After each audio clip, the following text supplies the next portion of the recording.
Welcome to சுடுதண்ணி. இன்னைக்கு நம்ம வீடியோவில் ரொம்ப ஈஸியான ஒரு ஈவினிங் ஸ்நாக் ரெசிபி தான் பார்க்க போகிறோம். எல்லாருக்குமே ரொம்ப ரொம்ப பிடிச்ச மைசூர் போண்டா எப்படி பண்ணுறதுன்னு பார்க்கலாம். வீட்டில் தயிர் இருந்தால் போதும், இதை சட்டுன்னு பண்ணிடலாம். இதோட இன்க்ரீடியன்ஸை நான் டிஸ்கிரிப்ஷன் பாக்ஸில் கொடுக்குறேன். இப்போ வாங்க சேர்ந்து சமைக்கலாம். ஃபர்ஸ்ட் இதுக்கு நம்ம பேட்டர் ரெடி பண்ணிடலாம். அதுக்கு ஒரு பவுலில் 1 கப் மைதா சேர்த்துக்கிறேன். இதோட 2 டேபிள் ஸ்பூன் அரிசி மாவு சேர்த்துக்கலாம்.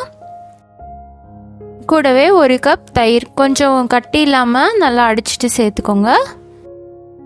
அதோட 1/2 டீஸ்பூன் உப்பு, 1 டீஸ்பூன் சீரகம், 1 டேபிள் ஸ்பூன் இஞ்சி, 1 டேபிள் ஸ்பூன் பச்சை மிளகாய் நல்லா பொடியாக நறுக்கி சேர்த்துக்கோங்க. அப்போ தான் கடிக்கும் போது ரொம்ப காரமாக இருக்காது. இதை நல்லா மிக்ஸ் பண்ணிக்கலாம். தயிர் இவ்வளோ தான் சேர்க்கணும் அப்படின்ட்டு கிடையாது, தேவைப்பட்டுச்சுன்னா கொஞ்சம் எக்ஸ்ட்ரா கூட சேர்த்துக்கலாம். அந்த கன்சிஸ்டன்சி உங்களுக்கு நல்லா பிடிக்கிற மாதிரி வரணும், அந்த மாதிரி இதை ரெடி பண்ணிக்கோங்க. இப்போது இதை நல்லா மிக்ஸ் பண்ணிட்டோம். இதை ஒரு 2 மணி நேரம் நம்ம ஊற விட்டுடலாம் இருக்கட்டும். இப்போ பார்த்திங்கன்னா 2 மணி நேரம் ஆயிடுச்சு. இதில் கொஞ்சமாக கருவேப்பிலை கட் பண்ணி சேர்த்துக்கிறேன். சேர்த்துட்டு நல்லா மிக்ஸ் பண்ணிக்கலாம். இந்த மாதிரி நம்ம பிடிச்சி போடுற மாதிரி இருக்கணும். சப்போஸ் உங்களுக்கு கொஞ்சம் தண்ணியாக இருக்கிற மாதிரி இருக்குது, பிடிக்க வரல அப்படின்னா கொஞ்சமாக மைதா மாவு சேர்த்து இந்த கன்சிஸ்டன்சியை அட்ஜஸ்ட் பண்ணிக்கோங்க. இப்போது இது ரெடியாக இருக்குது. அடுத்து நம்ம எண்ணெயில் கொஞ்சமாக எடுத்து போட்டு நம்ம ஃப்ரை பண்ணிக்கலாம். ஜென்ரலாக கடைகளில் மைசூர் போண்டா ரொம்ப பெருசாக போடுவாங்க.